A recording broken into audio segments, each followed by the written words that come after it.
Selamat siang semuanya, perkenalkan kami dari kelompok 5, dengan anggota saya sendiri Desra Finarsinta, Muhammad Rizky Ramadan, Nadia Wijaya, Nurhayati Napito, dan Rizka Oktaviana.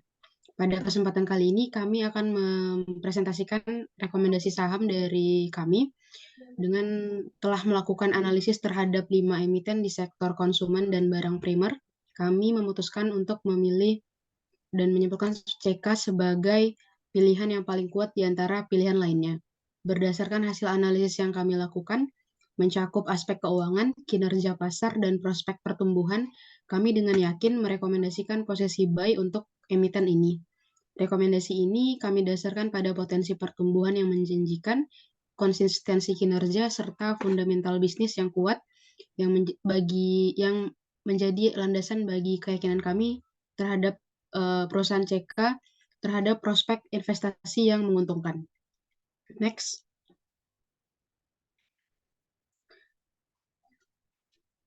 Sekilas mengenai PT Wilmar Saya Indonesia, merupakan perusahaan yang bergerak di bidang produksi minyak nabati dan produk-produk turunannya.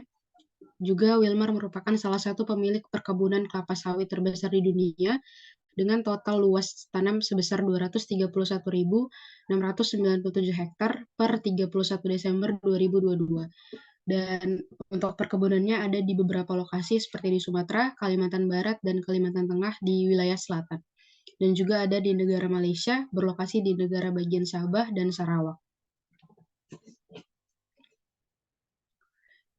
Rekomendasi buy terhadap emiten CK ini kami dengan berbagai pertimbangan, dan berikut adalah pertimbangan dan kami akan menjelaskan berdasarkan pertimbangan-pertimbangan berikut. Yang pertama ada pertumbuhan fundamental positif yang dialami oleh CK selama 5 tahun terakhir, lalu rasio likuiditas yang menunjukkan posisi yang baik selama 5 tahun belakangan juga, lalu berdasarkan perhitungan EVA dan financial distress yang telah kami lakukan terhadap CK, lalu berdasarkan konsistensi CK dalam pemberian earning per share setiap tahunnya. Selanjutnya akan dibacakan oleh rekan saya Nurhayati.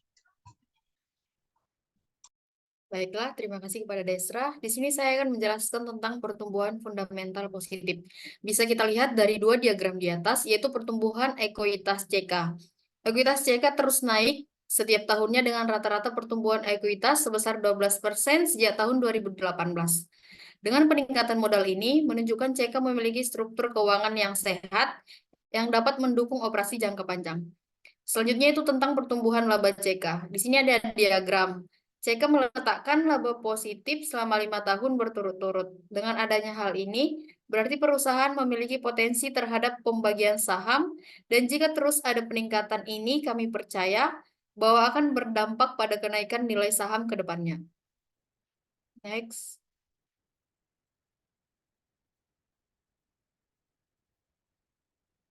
Di sini juga terdapat diagram dari pertumbuhan aset CK.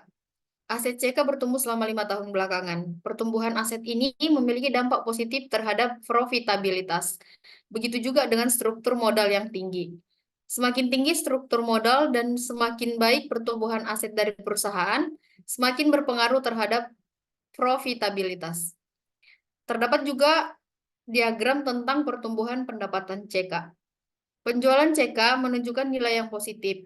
Ini bisa menjadi indikator yang kuat bagi investor, karena hal ini menunjukkan stabilitas dan konsisten kinerja perusahaan dalam meningkatkan keuntungan dari operasi bisnisnya. Selanjutnya akan dilanjutkan oleh Nadia Wijaya.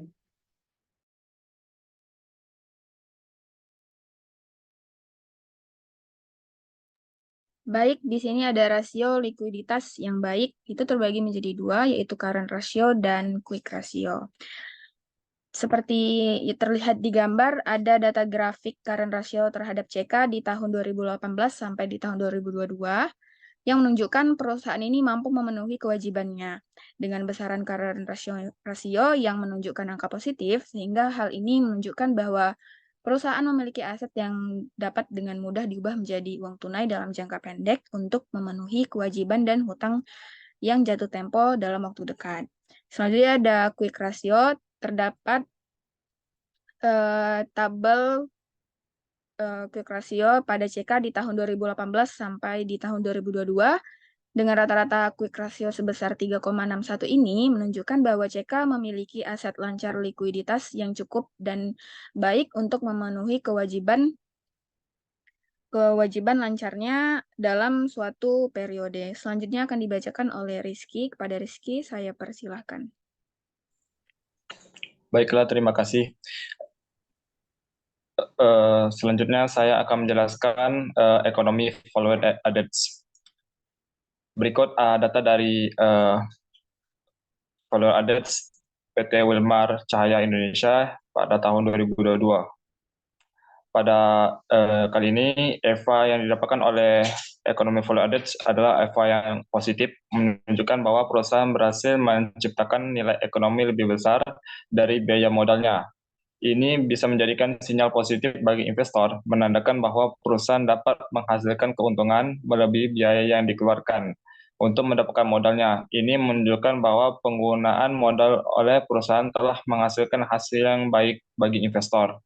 Hal ini bisa mengidentifikasikan bahwa perusahaan dapat menggunakan modalnya secara efisien untuk menghasilkan keuntungan yang lebih tinggi lagi. Next.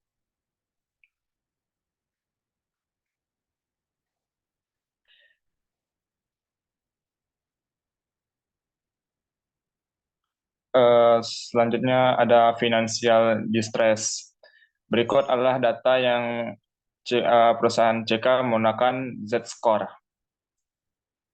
Pada Wilmar Cahaya Indonesia atau CK memiliki Z-score yang terbilang aman selama 5 tahun terakhir karena hasil perhitungan menunjukkan angka lebih dari 2,99. Hal ini berarti menandakan bahwa PT Wilmar Cahaya Indonesia memiliki kekuatan dalam bidang keuangan yang relatif baik dan stabil dan memiliki risiko rendah untuk mengalami penurunan dalam 5 tahun ke depan. Selanjutnya akan dijelaskan oleh Krista.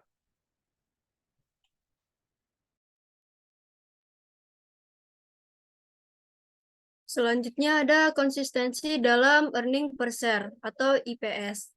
Berikut ada tabel earning per share dari tahun 2018 sampai dengan 2022. PT Wilmar Cahaya Indonesia atau CK secara konsisten membagikan earning per share-nya setiap tahun. Itu menunjukkan kebijakan dividen yang stabil.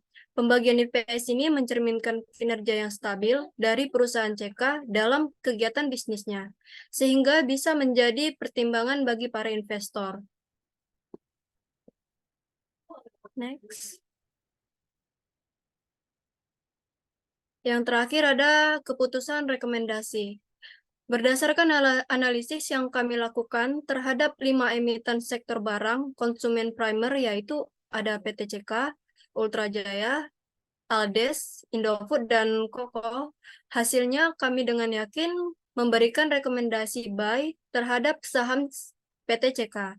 Rekomendasi ini kami berikan dengan memperhatikan berbagai pertimbangan. Di antaranya adalah ada pertumbuhan ekuitas, laba, aset, dan penjualan yang positif yang berhasil CK raih selama 5 tahun terakhir ini. Berdasarkan analisis rasio likuiditas, juga menunjukkan bahwa PT CK memiliki kemampuan untuk memenuhi kewajiban-kewajiban yang dimiliki. Sebagai investor pemula, kami memberikan rekomendasi buy untuk investor yang ingin membeli saham dengan harga terjangkau dan risiko yang kecil. Untuk investor yang sudah bergabung, disarankan untuk hold. Karena kami percaya bahwa saham CK akan terus mengalami pertumbuhan nilai, dan kami yakin bahwa saham CK memiliki nilai jangka panjang yang baik bagi para investornya. Namun kami juga menyarankan untuk para investor selalu melakukan pertimbangan dengan perhitungan yang baik, memahami kinerja perusahaan di masa depan agar bisa mendapatkan keputusan investasi yang sesuai dan tepat. Itulah hasil presentasi kami mengenai analisis laporan keuangan yang kami pilih, yaitu PT CK. Tentunya kami juga menyadari jika dalam penyusunan laporan dan presentasi ini mungkin masih banyak kesalahan dan jauh dari kata sempurna. Oleh sebab itu, kami meminta maaf jika terdapat kesalahan dalam penulisan kata maupun pengucapan dalam saat presentasi ini. Dengan hati terbuka, kami menerima saran dan kritik dari para pembaca sekalian. Kami akhiri presentasi ini. Wassalamualaikum warahmatullahi wabarakatuh.